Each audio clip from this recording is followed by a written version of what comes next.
Hey, welcome everybody. It's an early edition.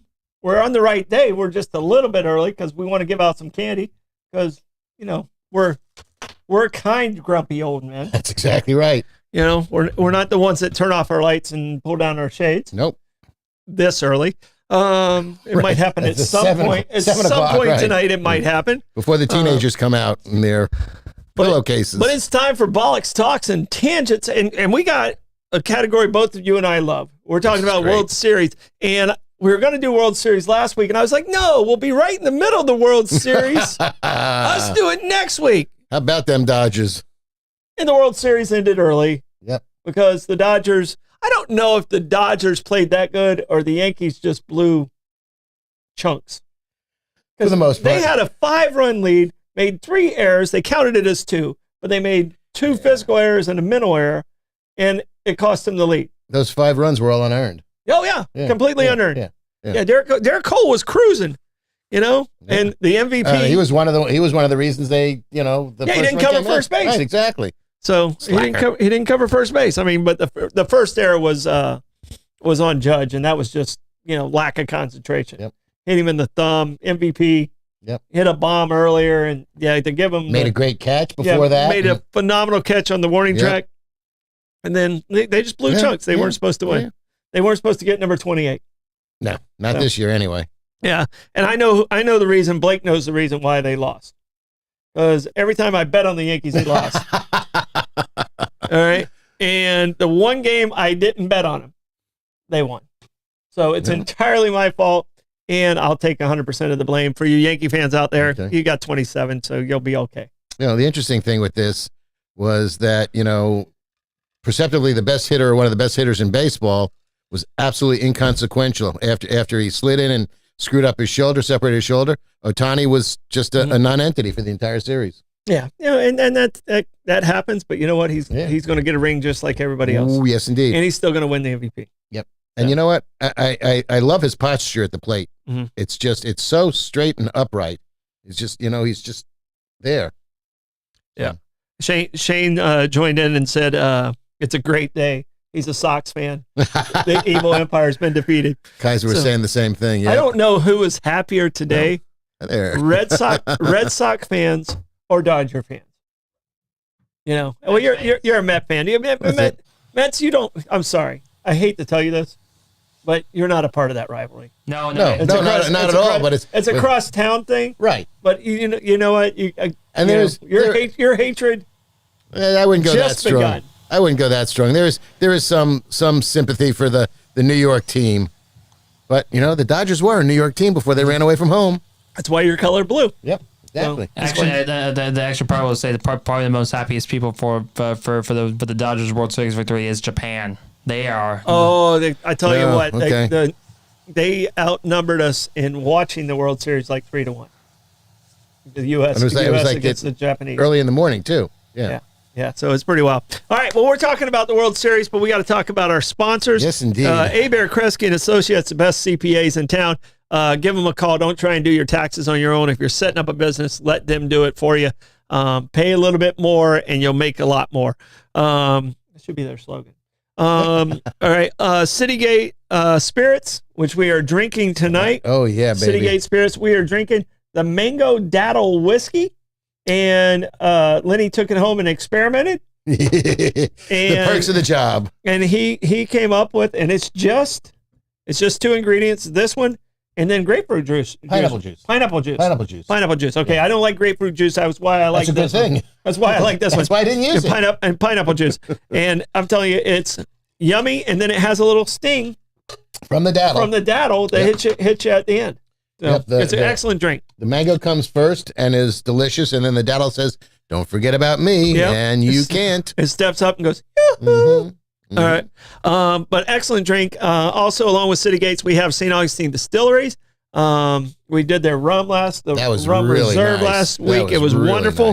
Nice. Number 1 distillery in the United States, winning all kinds of awards that they deserve because they work so hard for it.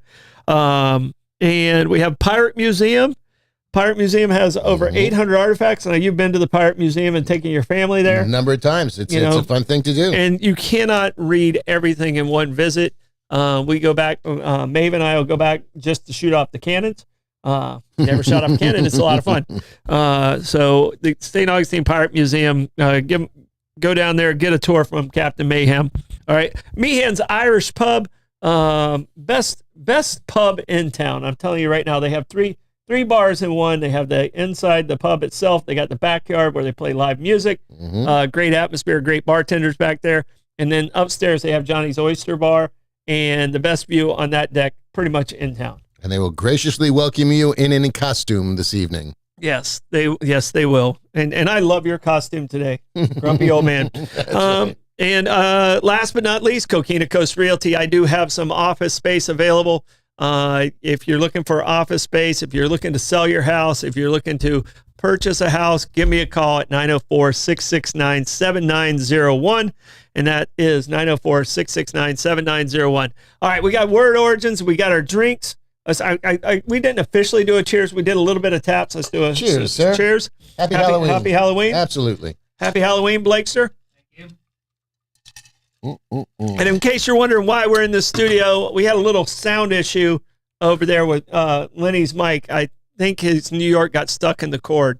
So, it happens. It's me. Yeah, your Long Beach got stuck in the cord. That's right. We got normally the saying in Long Beach is there's Long Beach sand in my shoes. I guess some of that sand got in the mic cord. Yeah, something got in there, that's for sure. And Kathy, hello out there. We are live. And Janelle, happy Halloween to you. All right, we're talking baseball. So word origin, I went with a word origin that was baseball related, and I'm assuming, knowing you and who you are, you did something very similar. Did you do a baseball word origin? No, I did a Halloween word origin. Oh, okay. All right. Well, let's do that. Let's do that one, and then I'll roll into the baseball.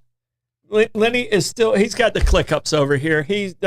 We don't know what you're doing. We're back. He wants the comments. And my phone's going to die at some point during this show. All right. So, my word origin is jack-o'-lantern. Okay. So, jack-o'-lantern or a carved lantern. Okay. Started over in Ireland. And another term for it could be the ignis fatuus. Ignis fatuus, or foolish fire. That goes back to the 1660s in East England and Ireland. And the jack-o'-lantern it's a carved lantern, and it's got a couple of backstories and origin stories that are really sort of interesting. Because they didn't use pumpkins at first. It was either a gourd or turnip. They used to carve turnips. And then something I'd never heard of before, it's a mangelwurzel. Oh, the old mangelwurzel. The mangelwurzel, which everybody's heard of a mangelwurzel. Yeah, it's a field beet. Of course it is. And it's ugly. And who didn't know that? Well, me. Yeah, no, I've never heard of a mangelwurzel either. So they would carve that first. You practice on your mangelwurzel? That's exactly right. So there were strange lights over the peat bogs that were, the will-o'-the-wisp, which was naturally occurring, firefly-ish and sparks and things of the will-o'-the-wisp. There was always the sort of the spooky, scary stuff on the bogs and on the peat bogs in there. But there was there was a gentleman by the name of Stingy Jack, and apparently he was quite a well-known drunkard who bargained with Satan. And bargained with Satan. Yeah, and that's never a good thing because he didn't win. He did not win his deal with Satan, so he was doomed to roam the earth. And unless Satan tricked him, and his name was Louis Cypher. Yeah, there you go. Was that an Angel Heart? That was. I think it was Louis. Was that with Mickey Rourke? Yeah, I believe so. Yeah, with the voodoo and stuff. Yep. But Louis Cypher might have tricked him. Jack doesn't sound like a smart dude. No, well, he was also drunk. Well, you can be drunk and still smart. True. Sometimes I get smarter when I was going to say, yeah, there's been cases it's worked to my advantage. I drink and I know things. That's exactly right. Me and Tyrion. Yeah. And you. And I'm taller than him. Right, exactly. And there's not many people, both of us are taller. That's true. And Tyrion, we win. Yeah. Mr. Peter Dinklage, terrific actor. Yeah. What an actor. But Satan doomed him to roam the earth, carrying a hollowed turnip with a light in it. Oh, okay. So that's where the jack part of jack-o'-lanterns came from, and the lanterns. It goes back to the 1660s. But before that, part of it was night watchmen would walk around with a lantern. Now, they were working on the real lantern, not necessarily a hollowed out turnip or Wangle not holding Jack's turnip. Right, not a Wangle Warzer. Okay. But it showed up in the Oxford English Dictionary in 1837. A lantern carved from a turnip or a pumpkin was a jack-o'-lantern. And that's sort of the backstory on why kids carve pumpkins. Okay. I did have a great pair of them. My freshman year in college, I carved 2 pumpkins. I mean, I had a really big one, and it was a great devil's face. So I did the devil, and then I did a smaller one, and that was the devil's advocate. And they were kind of fun. Yeah, yeah. I like carving a jack-o'-lantern. Yeah, Toasting up the seeds. I somehow, my jack-o'-lanterns have vanished. I did the artificial ones. Oh, yeah. And I did some pretty ornate ones. I had a Superman one, and I had one with the Thomas the Train one still is in existence. I had a Dora the Explorer, and then I had a Ghost. And, I really, really tried to. It's one of the few things I was like, oh, I'm actually pretty good at this. There you go. Like, Blake, I mean, my jack-o'-lanterns were pretty solid, right? Yeah, they were this year. Yeah. Or the previous years. It was kind of weak. The ones I ordered from Amazon that I thought were hollow, they were actually made of foam. Styrofoam, yeah. Yeah, so it was like, oh, gosh. And I just never got motivated again once I... And you got to have a dustbuster or a good vacuum, because if you start trying to carve that stuff from the inside or take that out, it's everywhere. Yeah, no. It was not one that we were willing to do. So I kind of took a jack-o'-lantern sabbatical this year. Okay. We just drew on the outside of them. All right. My word origin, by the way, yours was a major league word origin. Thank you very much. I like that. Yeah. But my word origin is Bush League. Okay. All right. You know a little something about that. So Bush League is a reference to, like, that's a Bush League play or something like that. That means it's an inferior play. It's not it's just kind of what they call the minor leagues. Right. All right. And the lower levels were the Bush Leagues. All right. And do you have any idea why they were called the Bush Leagues? No. All right. Believe it or not, it has to do with the fields being that bad. The fields, and a lot of people don't realize this, minor league baseball was 3 times the size of what it is today.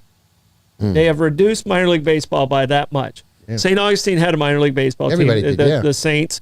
DeLand had a minor league baseball team. Palatka had a minor league baseball team. DeLand's was the Red Hats.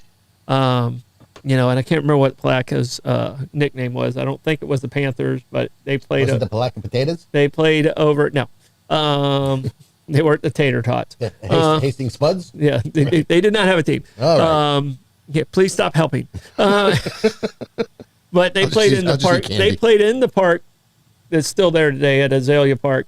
And the coolest thing about Palatka's field, and DeLand plays almost on the same grounds where theirs were at. They just reversed the field. Like center field became home field, and they redid it.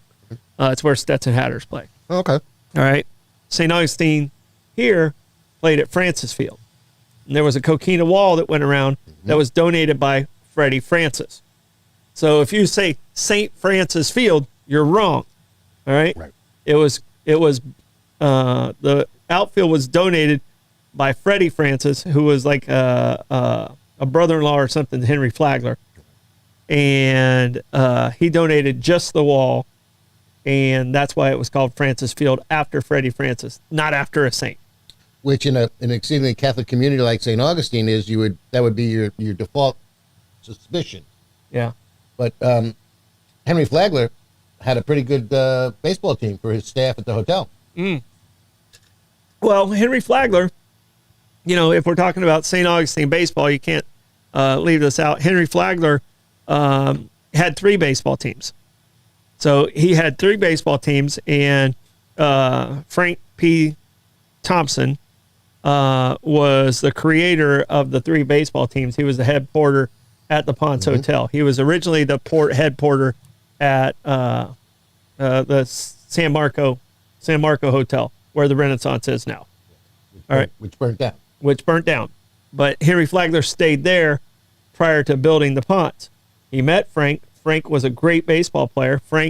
Henry recruited Frank over to the Ponce and said, "Hey, I need you to gather up all the best Negro baseball players at the time." Yep. They were all black. They weren't necessarily all black. Some of them were Spanish descent, Cuban, and and the Cuban Giants out of New York was started by Frank P. Thompson here in St. Augustine, and that is because a lot of the players that were here also would go work at the Argyle during the summertime. Seasonal. Yep. And they would entertain the guests by playing double headers. And there was a stadium built about where Rick's Muffler is. Okay, right. Right. That was home plate. And it was built by a gentleman by the name of Albert Spalding. Sounds familiar. Yeah. See, Blake, you ever heard of Spalding? Yes, I believe so. Okay. They definitely make some good balls. Not to be confused with a Spalding. Yeah. Double E. Yeah, except for that one basketball in 2006 where was made of like a synthetic material and start injuring everyone's hands because of it. Yeah, that was not good, the synthetic leather. But Albert Spalding was the best pitcher at the time in 1888. Okay. And he became friends with Flagler through his hotel at the Argyle. And Spalding came down and created about a 1,500 seat stadium right there on US 1, where Rick's Muffler is. Just if you know where Saragossa is, it's a block from our house. So, minor league baseball is great, and it's a shame that it's contracted a little bit. But you can spend great afternoons and evenings for inexpensive ticket prices with great entertainment in minor league baseball. But there's one team that I am really trying to get tickets to one of these days, and it is a hard get. You familiar at all with the Savannah Bananas? Yes. Blake and I have talked about it, and it's just one of those things where every time it's come around, we kind of miss it. And believe me, you got to get into a lottery to be able to contest to get a ticket, and you still can. Yeah. And they started playing, now they play in a small home field in Savannah, but now they're playing Major League ballparks. Yeah. If you don't know who the Savannah Bananas are, you can find them online. It's like they're the Harlem Globetrotters of baseball. They play against 2 or 3 teams. They play real baseball. Oh yes, they do. They have different rules, right? And if you win the inning, you that's when you get a run. Right. It's not it's how many innings you win, not necessarily how many runs you score. Right. And they're they dance. The umpire he dances. He does hula. I mean, he's calling balls and strikes. And they have a time limit. And if you hit a foul ball into the stands, and someone catches it in the stands, they see you catch it in the stands, inning's over. They switch sides. You're out. Switch sides. No, you're just not out. Right. Yeah. They switch sides. Yeah. Inning's over. So they play against a team called the Party Animals, and I think the Firemen, but I'm not sure of the second one. It's definitely the Party Animals. I didn't know there was a second team. Yeah, there's two of them that tour with them, and guys will do backflips. They'll do a backflip to catch the ball. Yeah. They do tricks. There's a guy that plays on stilts. It's amazingly entertaining. It really is. It's wonderful. They'll have celebrity ball players come out there too. Yeah. So I mean, they had the Spaceman, Bill Lee come out and pitch with them. And, okay. I think they've had some professional wrestlers out there, and a lot of old timers. I think Johnny Damon played. Okay. Speaking of the Red Sox Yankees rivalry there. Right. Well, he must be confused. Poor Johnny Damon. No, I don't think he can go back to Boston. Oof. Not after he left. Yeah. Oh no. So, all right, we're talking World Series. And Lenny, I know you're a Mets fan. I am. What gave it away? You're a Mets fan. I'm a Cincinnati Reds fan. Well, yep. Cincinnati Reds. We have 5 World Series. That's right, Blake? 5? Yeah, I believe so. Yes. Okay. We got 2. You guys have 2. 2. And I remember one of yours, but I was too young. I was alive for both of yours. Mm-hmm. I was alive for 3 of the Cincinnati Reds.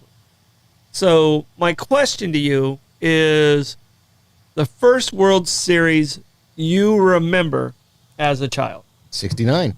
Was that the first one you remember? The year you guys, the Miracle Mets? Yeah. So yeah. And that was, who was your favorite player on that team? Back then it was probably Ed Kranepool. Okay. And it might have been Tom Seaver, but Ed Kranepool, because my sister's 10 years older than me, had a crush on Ed Kranepool forever. Ed Kranepool, the original bonus baby. Mm-hmm. He signed out of high school. He was, he was 17, 18.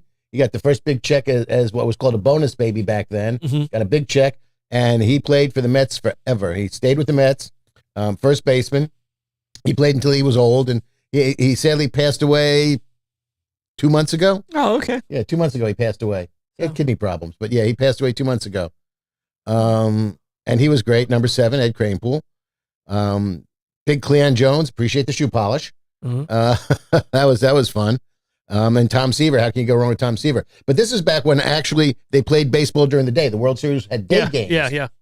You know, so that's when, you know, I had a little transistor radio the size of a deck of cards, and it had what would be a corded earplug. It wasn't two of them. It was just one. Mm-hmm. Plug that in, and you snake the thing in. You put the little ear thing in, and you're sitting in your classroom, and you're listening to the baseball game, and you have no idea what that lesson was that day. Okay. They didn't let you off? Nope. Even in New York? Nope. That is not right. Nope. Got home before the game was over. Okay. Yeah, because I walked to school. I was only a couple blocks away from the school, so I was able to get home before the game was over. In the snow uphill? Both ways. Both ways. But that was wonderful. That was it. That was all the stars aligned for the Mets that year. Mm-hmm. Absolutely. The Black Cat, Leo DeRocha, the whole 9 yards. Mm-hmm. That was great. So that was your first one. And hey, Jeffy. Yeah. I remember my first one I remember watching start to finish was the 75 World Series. And I was like 7, 8 years old. Mm-hmm. I think I was 8 years old. And that was probably, I don't think I've seen a greater one. Now, I do remember a couple of incidents from the Oakland A's World Series. Them beating the Reds, the one World Series. I remember that and being sad about it.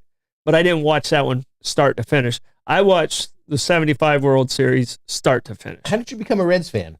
The game of the week in the 70s, you either had the Oakland A's or you had the Cincinnati Reds every Saturday. We only got one game a week. Big Red Machine, and it was before cable. And the 70s, those were if you were just starting to get into baseball, you were pretty much a Reds fan, or unless you lived in a major market. Okay. And then you stuck to your geographical. Right. That was before there was the Superstation. Right. TBS. And when the Superstation came in and WGN came in, I started liking the Braves and the Cubs a little bit. But, I was already a big Red Machine guy. I was a leadoff guy, so I kind of associated myself with Pete Rose, made sure I was the guy who worked a little harder. But I was always a Johnny Bench guy. I think I made a mention this to you. I caught something with Pete Rose was talking hitting with Alex Rodriguez. And he blew their mind. And it might have been Derek Jeter. And to listen to him talk, it was brilliant. It wasn't Jeter, but it was another great hitter. Yeah. And he was in the studio and he was just explaining, and everything he said made perfect sense. If the guy's throwing this, go further back in the batter's box. If you're not getting it, go up to the front of the batter's box, move in toward the plate, choke up on the bat. He had an answer for everything, which explained why he's probably one of the best, if not the best hitter ever to play baseball. He used the big bat. He used the 35-inch bat for a leadoff guy. That's pretty rare. I mean, usually, the average bat's 34, 35 on the heavy side and a big bat. And he used the big bat, and he said he would adjust the bat to the pitcher. He would adjust where he stood in the strike zone. If he was a little ahead, he'd back up a step. He'd step away if he didn't jam. Yep. He said, "You never changed your swing. Just where you are. Your swing was what your swing was, but you could change where your hands were on the bat, just like you do on a golf club, which makes complete sense. And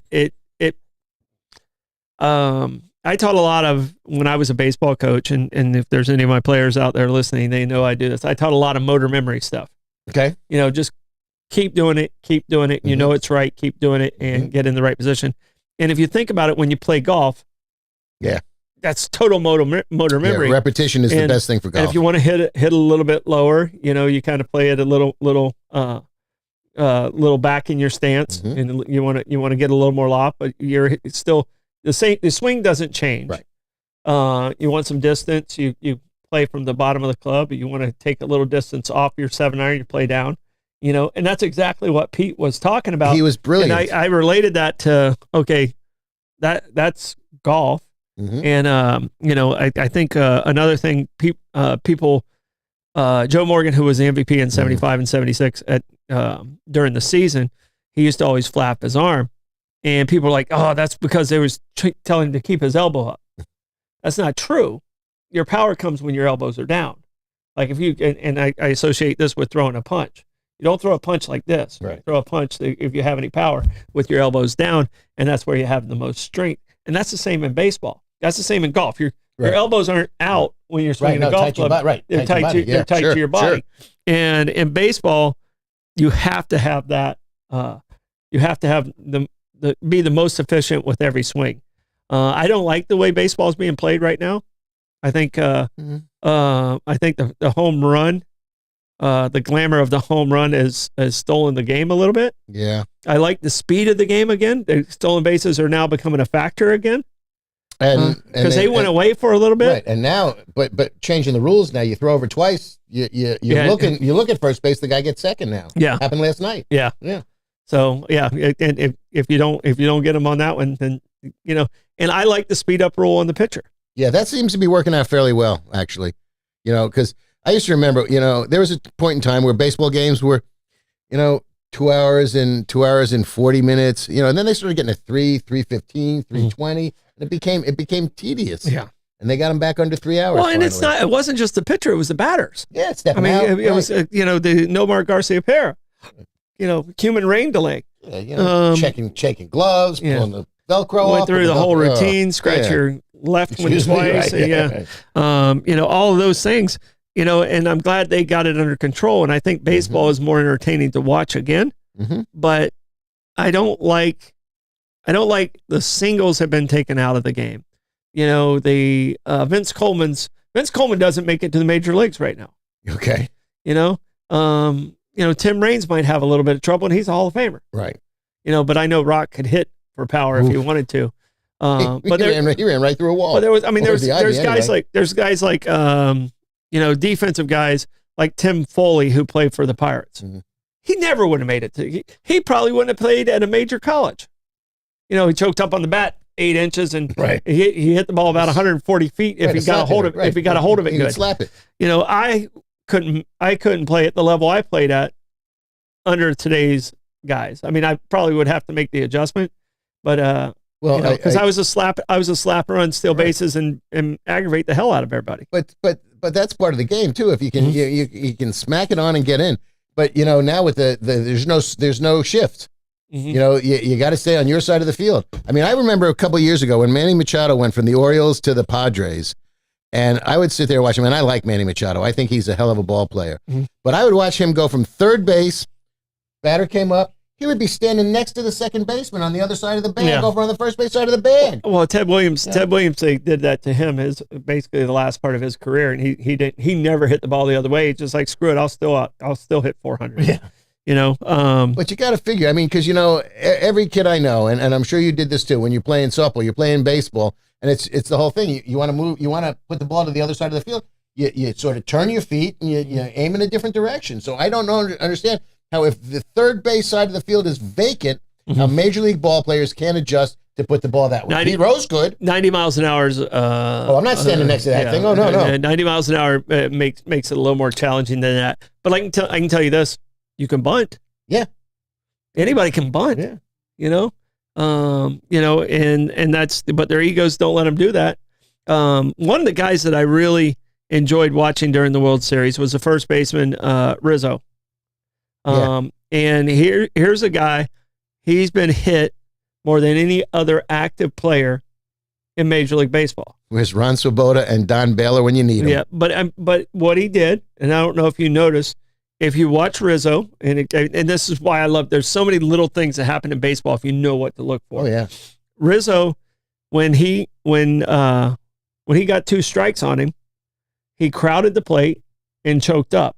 Anything inside, he didn't get out of the way. Right.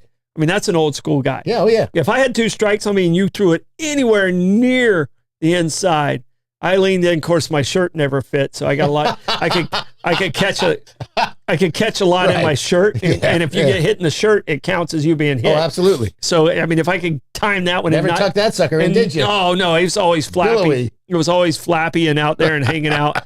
And if I could catch it in there and not actually have to take the bruise and still get on base, it was a beautiful thing. So Blake, if you would look up active players who's been hit by pitches, because I'm pretty sure Rizzo is like way ahead of everybody else.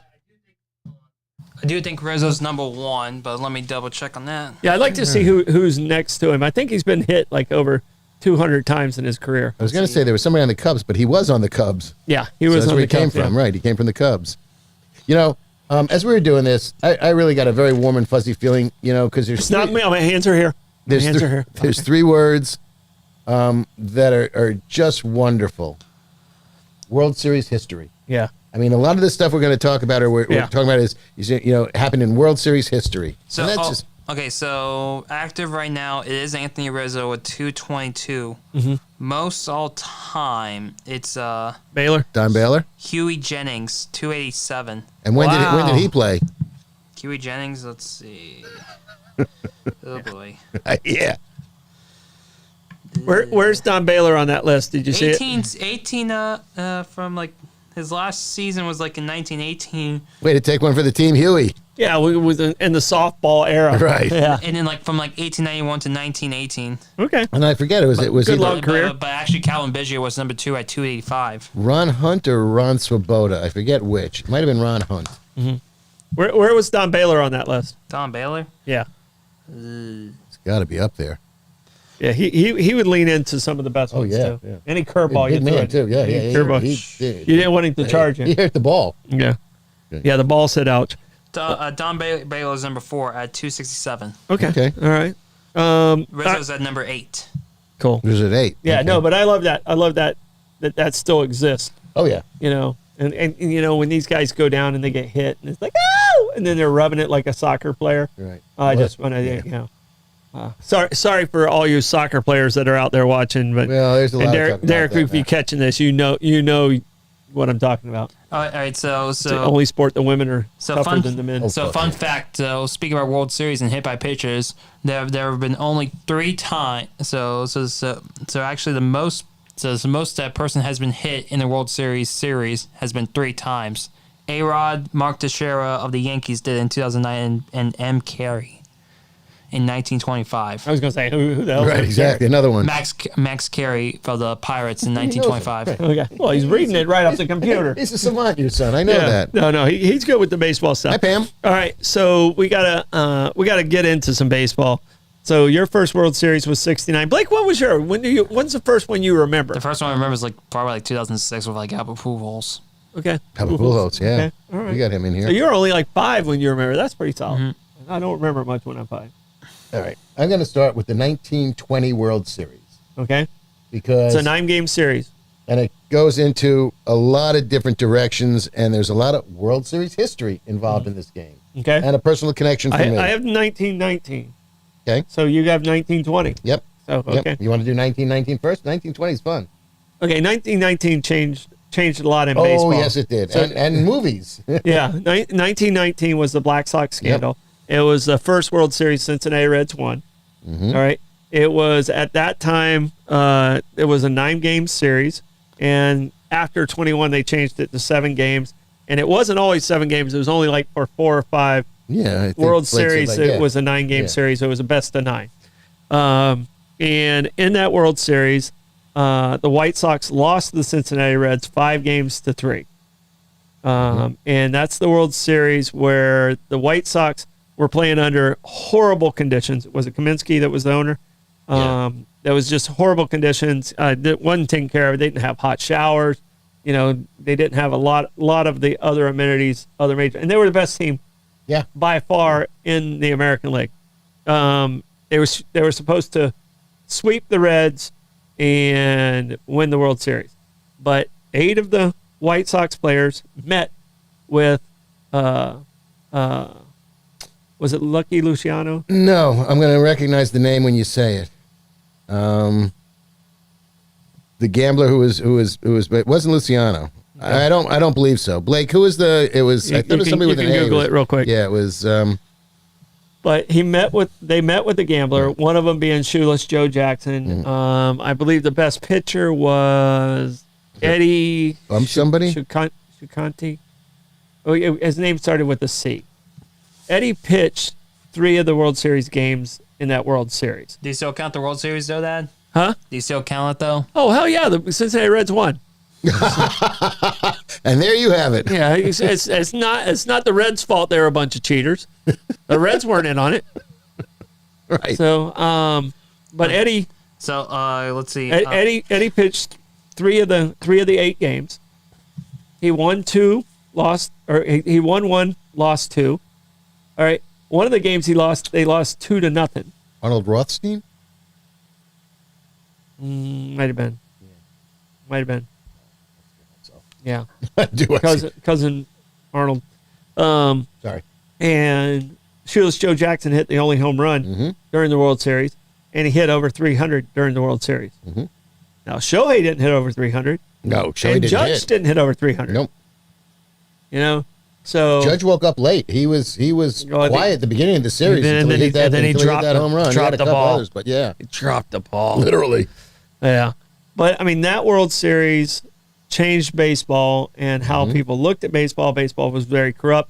They brought in Kennesaw, Mountain Landis. And, you know, he cleaned up the game, and then baseball was saved by some round-faced kid from Baltimore. He played in Boston. He got traded. Oh, yeah. You know. Oh, we got a stat on him too, by the way. Yeah. We got a World Series stat on him. Yeah. We got 2 of them actually. You know where his baseball school was? Azalea Park. Okay. In Palaca. All right. Okay. In Palaca. That field I was talking about. Right. That where the minor league team was. Yeah. And the coolest thing about that field, I don't think I finished it, is they don't have a fence in the outfield. They do now, but they didn't. Yeah. They have berms. Yeah. All right. And I believe it was my first inside the park home run. They have a tunnel. They have a tunnel in center field. And I burnt the center fielder, and the ball rolled into the tunnel, and it's live. So he had to run into the tunnel, get the ball, run back out of the tunnel, and I had to stand up inside the park. Nice. So very nice. And the other funny thing, I was coaching American Legion baseball at that park, and my left fielder came running in, and a water moccasin had joined him in left field coming down. Wow. He's going, I'm going to play a little bit over here. I'm shifting, Coach. I'm shifting. He's yelling, Coach! And it was so big, we could actually see it on the berm. Ooh. Yeah. That's not good. Yeah. Like I wouldn't be playing there either. From the dugout. Oh, baby. Bat? May I have a bat, please? Yeah. Right. I think that's the only... I used to do play-by-play radio for WFOY back in like the early 90s. And it was a playoff game, and the coach at St. Augustine High was my pitching coach for my summer league team. And you've never seen me in a super competitive situation, so my temper's pretty bad. And I'm doing the play-by-play for St. Augustine High, but the head coach, Jeff Holland, was my pitching coach, so him and I were really close friends. And he's head coach of the Yellow Jackets. And the umpire over there ends the game on a horrible call. I'm sitting right over top of him, and I was asked to leave the ballpark from the radio booth. Very Brockmeyer of you. Yeah. Very Brockmeyer of you. Have you ever watched that? You really have to watch Brockmeyer. Okay. At least the first season. Yeah. It's fabulous. All right. It's Hank Azaria playing a sportscaster who... He's the play-by-play for the Kansas City Royals, I believe. And he gets drunk and goes off on a live game. And then the rest of it just follows him because he comes back to baseball by being a broadcaster for a minor league team in somewhere in Pennsylvania. I don't know if it's Pittsburgh, where he gets off the bus and he's standing there and he looks, and because they're doing all the fracking around there, that the ground is on fire. But it's Hank Azaria. It is brilliant. You will enjoy it. The second 2 seasons get a little bit wacky, but the first season is just great. Most famous Kansas City Royal play-by-play person. Radio. Rush Limbaugh. Oh, Blake, you gave it away. Yeah, I wasn't getting that. Yeah, Rush and George Brett were. I think George Brett was best man at Rush Limbaugh's wedding. And George Brett is in Brockmeyer. Oh, is he? Yeah. Oh, that makes sense. Yeah. All right, so let's go to 1920. 1920. Because there's a bunch of stuff that happened there. It was the Cleveland Indians versus the Brooklyn Robins. Okay. In Game 5, the second baseman by the name of Bill Wamskans was Bill Wamskans, second baseman, was the grandfather of a woman who I dated and lived with for 5 years, Mary Wamby, made the first unassisted triple play, the only unassisted triple play in World Series history, not the first. Mm-hmm. It was the first. No, in World Series history, in World Series history. And it's the last. But not so far. Yeah. But not the first unassisted triple play. Yeah. Do you know the Cleveland franchise has had 3 unassisted triple plays? Mm-hmm. They had one by, I got him over here. The Cleveland Naps, which was named after Napoleon Lajoie, Nap Lajoie. He was a great ball player. He bought the team. It's Nap Lajoie, isn't it? Oh, yeah, Lajoie. Blake, isn't it Nap Lajoie? Do you know how to say it? Yeah. Nap Lajoie. Yeah. Okay, I always thought it was Nap Lajoie. Yeah. Not Lajoie. No, why? Right. Well, Lajoie. Well, I got an accent. Okay. All right. Have I been saying it wrong all this one? Maybe so. I have. Maybe you have. I don't know. But they took a vote and they just asked to name the team and they named them the Naps in his honor. Oh, okay. The Naps, right? Okay. Hold on. Let's see. I got the article up right here. Yes. Check the enunciation. Lajoie. Yeah. Might be an IE. So then in 1920 it was Bill Wamskans. In 1919. Oh, I got it right here. Lazoe. No, we're not looking for that one. We're looking for Lajoie. That was it. That's it. Lajoie is the way you say it. Lazoe. I am 50. I'm going on 58 years old, and I've been saying it wrong. Here. Okay. Well, at least you know who he is, because half the world doesn't know who we're talking about. Yeah. But in 1909, Neil Bell on the Naps. Here, I got to see it. He made the first in Major League Baseball was the first unassisted triple play. I'm baffled right now. Mark the date, Blake. Mark the date. Okay. Stick with me. I'm not going to steer you wrong, my brother. All right, but the race car driver spells it the same way as Randy Lajoie. Yeah. Okay. Yeah, but where's he from? Huh? He's the grandson. Oh, really? Yeah. Okay. Yeah. Go figure. Yeah. Go figure. And Corey and Casey are also NASCAR drivers. And they're related to Nap. Okay. Bill. Right. Wow. Wow. Napoleon. Yeah. Bill Wamskans. Napoleon. Napoleon Lajoie. Nap Lajoie. Yeah. I will never. I was. I love this show so much. The things we learned. I would have lost $1,000 bet that I was saying it right. Didn't we make that bet? No, we didn't. Thank goodness. Thank goodness we didn't. Oh, well, that's all right. I wouldn't take your money anyway. But it clearly showed the enunciation. But here's the deal. It's on the internet. It's got to be true. Exactly. So 1909, Neil Ball makes the first unassisted triple play in Major League history. Neil Ball. All right. Okay. Played against a guy named Harry Ball. Yeah. And his brother. No, he was the second baseman for Rollins College. No, he was the second baseman for Rollins College, and the guy could play. The guy was a hitter. I don't know why his parents named him that, but he hit third in the Rollins Tars. That was their nickname, the Tars. Oh, and the guy could play. Harry Ball. So in 1920 in the World Series on October 10th, Bill Wamskans makes an unassisted triple play. Mm-hmm. And then the Cleveland Guardians in 2008. Guardians. No, they were the Indians. This was saying the Guardians. No, they were not the Guardians. They were the Indians, and they're saying that to be politically correct. No, it was Wamskans was the all right, maybe, because they changed it, and it was where I looked it up. It was the three of them, and they had it down as the Naps, the Indians, and the Guardians. And that was Asdrubal Carrera.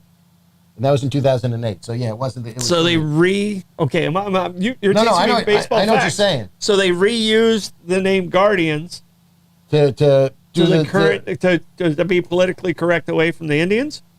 I guess, because it was 5/12. It was May. I need some fact checking again. It was May 12th, 2008.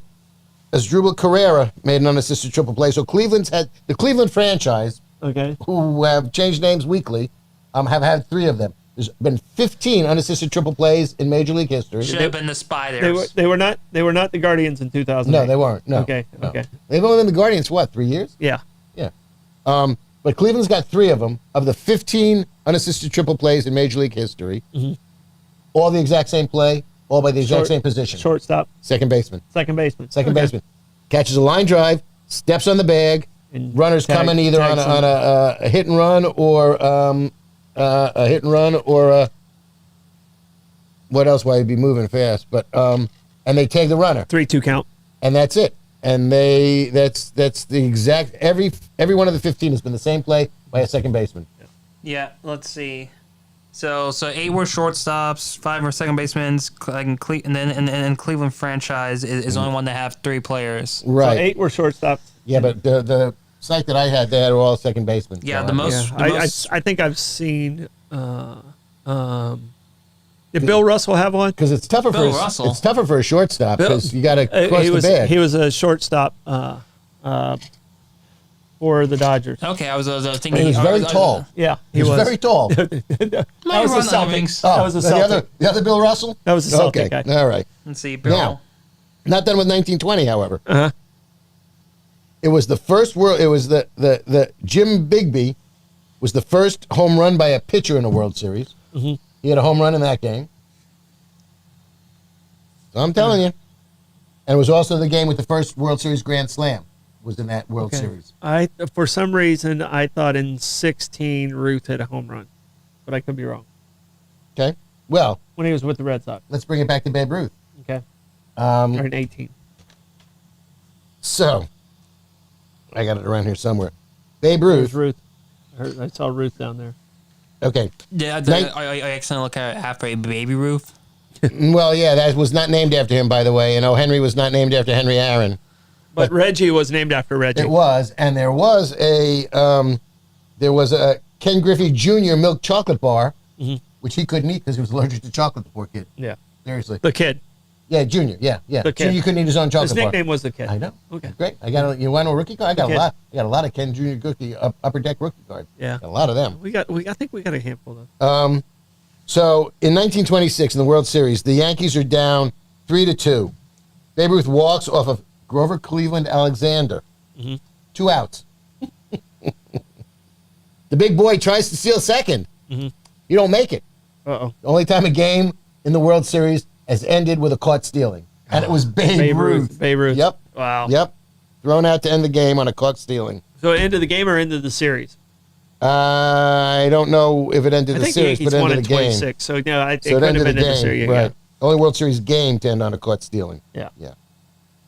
So, yeah, fun stuff. All right. I can't go without talking about the 1975 World Series. Must have involved a team from the Midwest. It was the Cincinnati Reds and the Boston Red Sox. Okay. Tiant shut down. Louis. And just a wonderful, wonderful man. All of us have met him. Absolutely. And what a privilege that was. His son, Dan.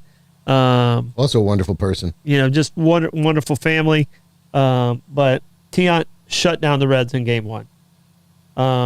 But the greatest game of my lifetime took place game 6, and I think of a lot of people's lifetime. Game 6 of that World Series. When extra innings and Carlton Fisk hit the famous home run where he's waving it fair. Mm-hmm. And I mean... I just watched that highlight the other day while we were doing my research.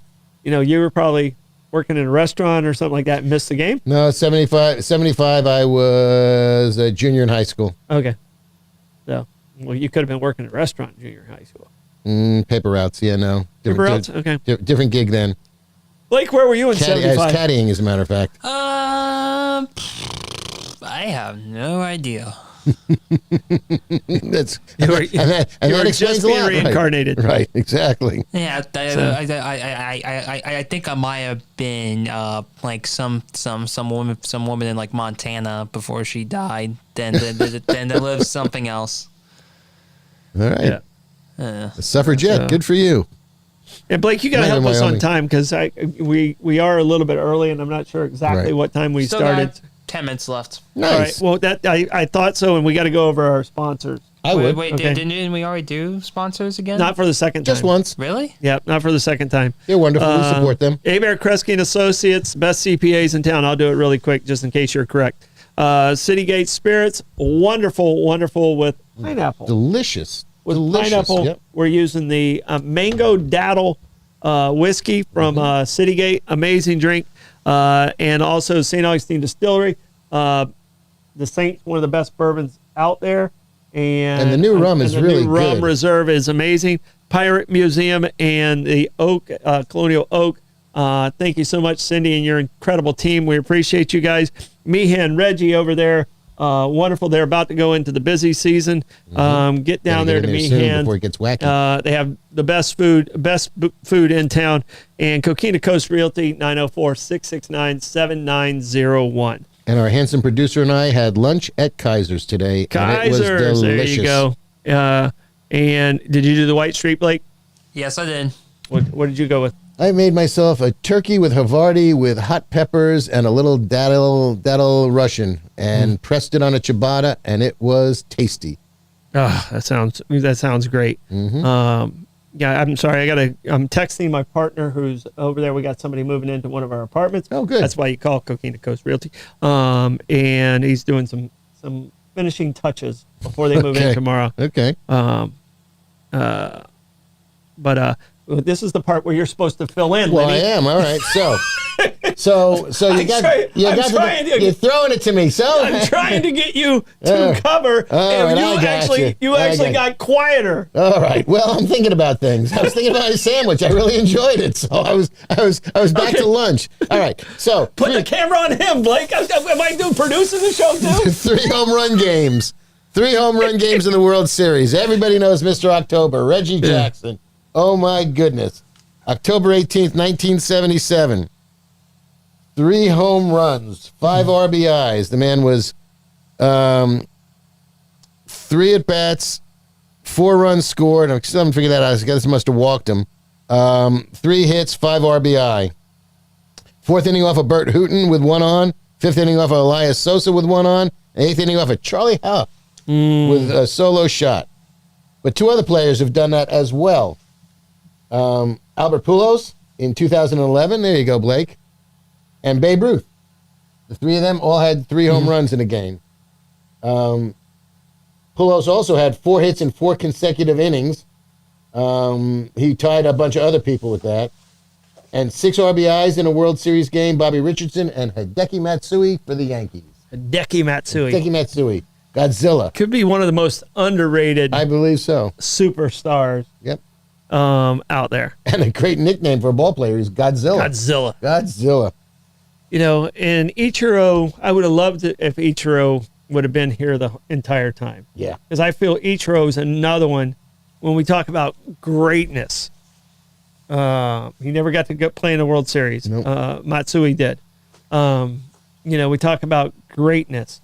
Ichiro, to me, could compete with Bonds as the greatest player of all time. And I know people are very upset with me making that statement, but the numbers do not lie. And they're totally different ball players. Yeah. You know, Bonds was power and home runs, and Ichiro just hit the cover off of the ball anywhere in the stadium he wanted. And he didn't hit home. I don't know. I don't think he hit a whole lot of home runs. He hit home runs when he wanted to. Yeah. And I can tell you this, if you watched Ichiro during batting practice, if in today's game, he probably hit 20 points less, and he'd probably hit 30 home runs. Yeah. He had that ability to do it. We got that short porch in left field and right field in the Yankee Stadium. Tony Gwynn, Ichiro. Yeah, Ichiro was in Seattle. It was. No, I know, but I'm saying if he played in, you know. Tony Gwynn's another guy who could hit home runs when he needed to. He saw it as an art form. Wade Boggs, a guy who could hit home runs when he needed to. He saw it as an art. Pete Rose. Yeah. I remember watching a game of the week where Pete Rose hit 3 home runs in one game. Really? Yeah. So it was on a Saturday. I think he only hit 15 all year. Okay. And he hit 3 in one game. He just loaded up in that game. Yeah. So. Yeah. So I mean, you know, it's a different game than when I was growing up. Yeah. I think the stats. People are more concerned about the velocity of it leaving the bat than they are where it lands. And I think Willie Keeler is the one who said, "Hit it where they ain't." Yep. You know, the guy who never would have made it to the major leagues today. Well, that's it. Exit velocity. What's the exit velocity? What's the distance? What's the angle? What was the height of the pit? It's like they analyze the daylights out of it. The ball got out of the park. You got to run. You got more men on base. You got more runs. Yeah. We overanalyze everything in sports today. Mm-hmm. You watch a football game nowadays, and they go to the next gen stats, and they show you he ran 29 miles an hour, and they show you, with a lighted cursor the path he took on the field. Mm-hmm. Okay. What's your World Series moment? Like mine was that home run, even though my team lost because of it, was a home run by Carlton Fisk. My guy, Johnny Bench, the next year swept the Yankees. Mm-hmm. Probably the most fun I had watching the World Series, watching the Yankees get crushed by Johnny Bench. He hit over 500 in that World Series and hit several home runs. There's the coach goes out and is talking to him and just goes, can't get this guy out. Because it's one of those first times that the coaches were mic'd up. Right. It was the two great catchers, Thurman Munson against Johnny Bench. Yeah. And, the year before, Carlton Fisk, who a lot of people put in that same category, but I'll tell you the truth. Carlton was great. He was a great ball player. But in the 70s, it was Johnny Bench and Thurman. Mm-hmm. And Carlton was the next level down. Gary Carter was a little bit after them, but he was the next level down. But what's your moment that you remember? Now, your Mets won in '86, and that's an amazing moment. And a horrible. Sorry, Shane, if you're still watching that I'm even bringing this up. Yeah. Sorry, Kaiser. Yeah. '86.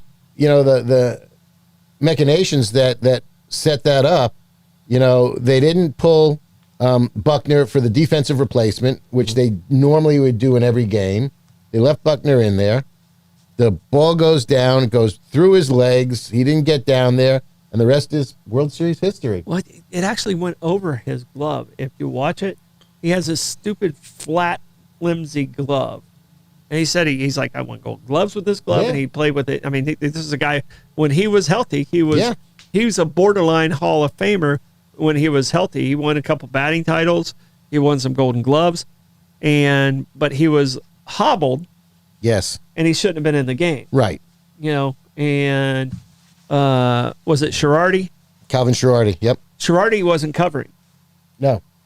So it wouldn't have mattered. Well, the ball went right over first base. I mean, Buckner didn't have to move. It wasn't like he didn't get to the ball. The ball, the ball came to him. Yeah. No. And if you watch the play, he flattens out his glove, and it just kind of bounces over. It takes a kind of not a weird hop, but it wasn't a hard hop. Mm-hmm. And one of the faster players hit the ball from the left side, but all he has to do is block it, and the run doesn't score. It holds him at third, the second run, right? And they lose the game. Yep. So, and sorry, and we don't have a lot of them. We got to enjoy the two we have. But is that your moment? That is okay. That is because I had been to the. That was game 5. I think I was at game 4 because a friend of mine was getting married. Mm-hmm. I was his best man, and as a gift to me, he took me to the World Series. He also took me to an All-Star game because for a long time he was working in media buying for sports. Mm-hmm. So he would be, do the media buying for commercials and things like that. So I was privileged enough to go with my friend Ira to the All-Star game, the first All-Star game in Chicago under the lights. Okay. They got the All-Star. The Cubs? They got Wrigley? Yeah, Wrigley. Okay. They got the game when they had the lights on for the first time, and that was a hoot, man. Mm-hmm. That was a hoot. You got Harry Carey. The whole thing was fabulous. That was exciting. That was really exciting. Wrigley's still our favorite, and we only got about 2 minutes left. Is there any World Series that you really want to tell a story on? I don't think we can talk about World Series without talking about the man with the most rings, Yogi. So, I don't know if you've watched the documentary about Yogi. I have not. You need to watch it. Yogi is a character in so many ways. Oh my goodness. He took the Mets to the 72 World Series, 73 World Series. He was the head coach of the Mets. 73 when they lost to the A's. They beat the Reds. That's when Harrelson and Pete Rose got in a fight. I remember that fight in the playoffs. Picking on little Buddy. Yeah, He passed away just recently. Buddy was a scrapper. Oh, yeah, but he was a little guy. No, he wasn't that small. He was like 5'10". Yeah, but he weighed $125. No, he was a scrapper. That's like saying picking on Billy Martin. Well, I wouldn't do that. Billy Martin. He'd kill you. Billy Martin, was going after Reggie tough. Jackson, Fuck and he was 20 years older than him. Yep. So I mean, there's certain guys that they like to scrap. Billy Martin be one of them. Absolutely. So, but I mean, so there's certain people that we have to talk. And Yogi Berra, I don't know if you know this, but Yogi purposely held out on signing his first contract because the guy across the street had just signed, and he wanted to make sure he signed higher than the guy across the street. Okay. You know who lived across the street? I have a fantasy idea. Joe Garagiola. All right. Okay. Joe Garagiola was the catcher on Yogi's team. Yogi didn't catch until he got to professional baseball. He wasn't a catcher. All right. And, he ended up playing a lot of left field and some of the other things. Yogi is one of the few people that have won 3 MVPs. Mm-hmm. He's on a team that just dominated, but he was never considered the superstar of that team, even though he won 3 MVPs. When you talk about greats, here's a guy, they talk about greats and they say, oh, Michael Jordan's the greatest because he won 6 championships and LeBron only has 4. Or Kobe only has 5. Mm-hmm. Well, if that counts, then you should count Russell as being the greatest. Yeah. All right. No. And if you count that as being it for baseball, then you count Yogi into the greatest. Absolutely. But he's not even considered the greatest catcher in any conversation. But you got to do the whole picture. Everything he's brought to the. I mean, what did he bring to the game? You can't just do his stats. You can't do it. Absolutely. He was a beautiful character. And the funny thing is Garagiola, who ended up having a very good sportscaster career. Absolutely. A horrible baseball career. Yeah. But Garagiola was considered the best catcher at the time in that era. Yeah. And Yogi purposely waited to sign with the Yankees. More than Campanella and those guys? Campanella came along a little bit later. Okay. So Campanella came along in 48. So but they were a little ahead of him, and the color barrier hadn't quite been broken. Yeah. And they weren't going to pay Campanella what they paid Yogi. No. Being a white man and a black man at that time. No. Even though Campanella is also one that won 3 MVPs as a catcher. Mm-hmm. Which is not easy to do. I think they're the only 2 that won 3 as a catcher. Bench won 2 as a catcher. Mm. So all right. Not easy and they to talk do. about Piazza being the best catcher. He's not in the conversation. Yeah. You know how many MVPs he won? 0. Exactly. Yeah. You get rookie of the year for the Dodgers when they were just printing rookies of the year of the Dodgers. Well, and that's part of it too. Dodgers they would just rattle out the next rookie of the year. They gave it to Nomo over Chipper that year. Yeah, well, because he was the Dodger. Yep. So, yep. All right, great conversation. We could talk about baseball and World Series forever.